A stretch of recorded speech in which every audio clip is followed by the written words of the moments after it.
So this is a Dissonant Whispers interview, and I am Oleander Hawthorne here with Drukin Beardnurse. That's me. Now, this is going to be horrible for me to say. We've been playing for 2.5 years. Drukin, I-N or E-N, because I keep writing it wrong. I-N. I-N. My autocorrect wants to change it to E-N. That's autocorrect for you. Yeah, autocorrect hates me. Hates everybody. Okay. All right. Now, when you were creating Drukin, what kind of character were you trying to make when this originally started? So when I originally started, I honestly didn't know what I wanted to create.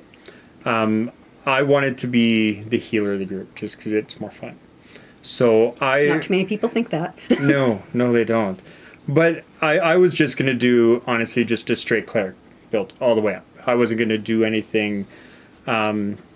He was just going to be the protector of the group, and that's what he was built for. You know, he's a big Furbolg. He's a big teddy bear. In some people's eyes. But yeah, I mean that's how I create him. I just want him to be the guardian of everybody. He wants everybody to have what they're here for and stay around. All right. How has your character deviated from your original plan? Well, he deviated. Well, he was good all the way up, and then he died. So that whole death on him changed his whole outlook on his life. He didn't have really anybody to look up to with his life. He didn't really have anywhere to belong to. So when he died, he found his God. He found his path through life. He literally found his God. That's not a figurative. He literally found his God. With that part, I changed him up a bit. You know, he went from being straight cleric to throwing a little bit into the pally side of things. Not very much, but just a bit into it, just to bring his storyline more, bring it up more. Like, give him a little bit more to look towards and have a little bit more fun. But that's pretty much where he changed his whole outlook on everything, was death. Mm-hmm. Now, who is your god? The god? So his god is the Raven Queen. And that's why he went more to the pally side of it, because the pally is against the undead. He's against not natural death. And that's where it turned with him because of the Raven Queen. Now, I gotta say that in a completely biased perspective, this has caused me a lot of grief. Yes, and, it has. You know, very selfishly, I must say that him having an issue with the undead has, it's cost me a dilemma. yes, because we were close at the beginning, and then we kind of split a little, but we haven't split all the way. Yeah, Oleander and Drukin were attached at the hip for about a year real life year. In game, that was only a couple weeks. Yeah, it wasn't very long in game. I can't remember what day you died, but Oleander was ready to essentially tear the world down around her. Yeah. In order to bring him back. And then he came back wrong. Not wrong. He came back differently. But he still looked at you the same because he knew who you were before it happened. When you say I love you, but, that but is the overriding. So, is there anything from your background or backstory that you want to tell people about, either that has been revealed prior to recording or as part of your character's motivations or personality, things that affect your choices but wouldn't necessarily come up in discussion in the game? So without giving spoilers to the recorded parts. You know, not much. I mean, I know he's pretty straightforward to what he says. He hides everything. I don't hide everything. I mean, there's a few things that, yes, he hasn't had the chance to really talk to the group about stuff. Because we've been going from, battle to battle to just the whole play has been amazing. But he just hasn't really had the whole chance to really sit down and talk to everybody. I mean, I know me and you had our talk, and we hashed our stuff out. And that was pre-recording, which would have been amazing if it was recorded, but it wasn't. But No, that was in the recordings. Was it? Yeah. Yeah. Shows how much That was an I love you but. well, you know.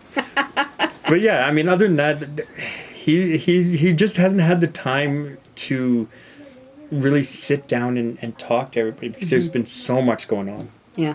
Our campaign has been so intense that even though we have been together for less than a month and a half, I think, or maybe we've done about a month and a half. I thought we're like 48 days or something. Yeah, right in that window. But we've had such an intense time that our characters are all very private, like surprisingly private people. Nobody wants to intrude on anyone else's business without being invited in. But because nobody wants to intrude, none of us have really gotten to know each other very well. Actually, No. it's very very seldom that we open up to each other. Yes, So it's a absolutely. bizarrely distant yet close group at the same time. Yeah. There's been conflict and not conflict, and we just really haven't been able to relax and actually talk about life. Yes, and I think that if somebody gave us a few days of rest, then he's shaking his head. Our DM's shaking his head. He's not going to give us any rest. No. Then we can really maybe hash help some stuff out. getting to know each other. I mean, you guys don't know shit about me. No, all we know is you're in a cult, and that's about it. It's not a cult. It's just a very loving, secluded group of people. They just don't understand tight-knit small families. Yeah.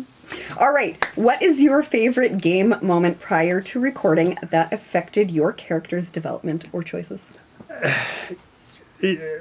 There's one, and it comes up a lot because I think it was hilarious. Everybody else thinks it's funny, but it was the Delphine and Theron fight.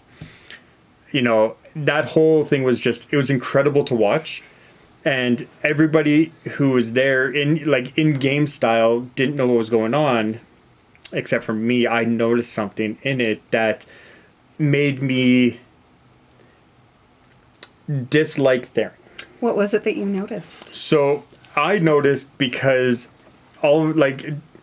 they're fighting, and then all of a sudden Theron just turns and he goes up to you and it schmoozes you.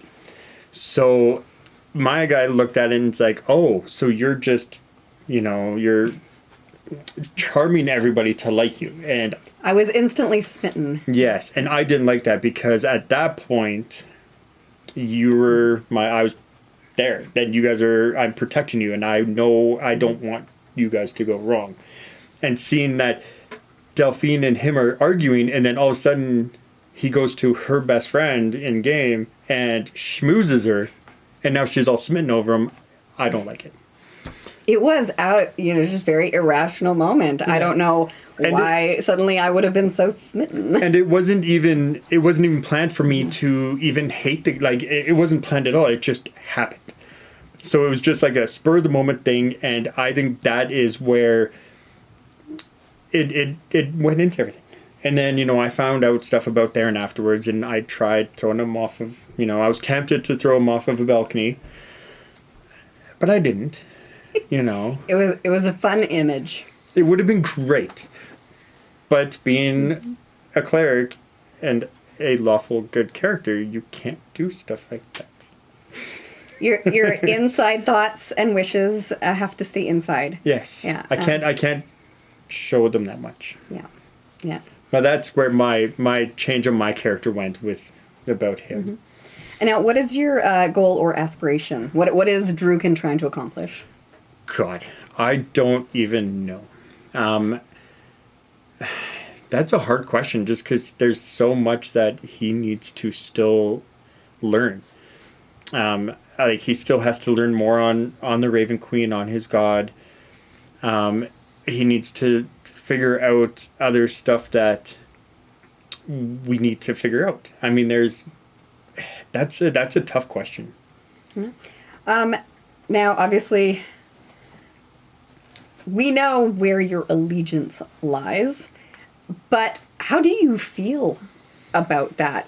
You basically have had the Raven Queen come in and say, hey, these are the things that you have to stand for, but those weren't things that you were raised into. Those were just, those were imposed upon you. Absolutely. Externally. So what are Drukin's feelings about the Raven Queen's rules? He obeys them. He understands the rules.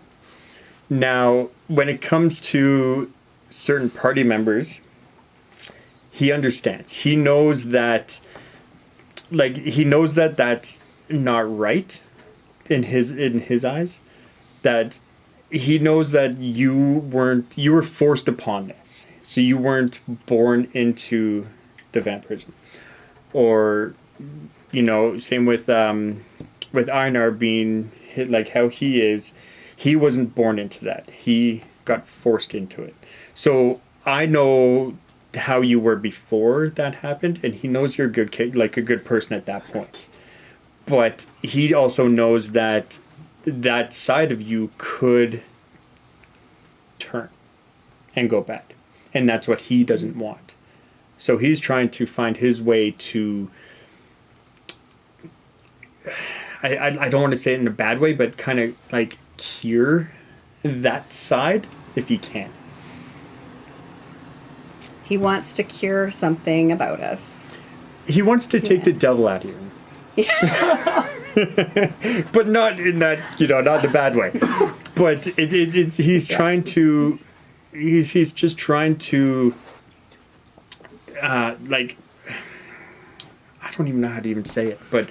He thinks there's something wrong with us and he wants to just leech it on out. Yes, pretty much. Yeah. Even if we say that there's nothing wrong with us, he doesn't believe No, because vampirism is wrong. Yes, everybody says you're evil if you're a necromancer. But you're not necessarily evil. You just have an evil tendency. To clarify, I'm not a necromancer. That was just an example. Is there anything in particular that you would want to... anything else you want to tell us about your character? I mean, I've said a lot. There's not much to him, but I know he's still trying to figure out his God. That's the main thing right now that he's in conflict with. Is most gods or deities, they don't give you straight answers. So he's confused on what he has to do, but he knows what he has to do, but he doesn't know what he wants to do, but he's, He doesn't want to do what he doesn't want to do what he has to do, but he's confused on if he doesn't do it, what's going to happen. Yeah. I personally would love to see what the consequences of you not doing what you're supposed to do. I know some of the consequences already. So, and it's happened a few times. Like the first time I cured you, I started on fire when I failed to do it. Oh, yeah. I forgot about that. Yes. That was really great because it's actually, he has a special ability to get rid of the vampirism. Yeah, to temporarily calm it. I don't know. Take us out of vamp mode. Yes. So it takes away all your abilities and your feeding and your hunger, and it puts you back to who you were beforehand. Yeah. Puts us back to square one. However, unlike Einar, Oleander is very difficult to hit with this ability. And the very first time he tried to cure me, he failed. And then he failed. And then he failed. And I didn't understand what was happening. I only failed twice. But I started on fire twice. Yeah, he was getting injured, like severely injured, and I'm running towards him trying to help, and he's trying to run away from me and ditch me because I'm hurting him essentially.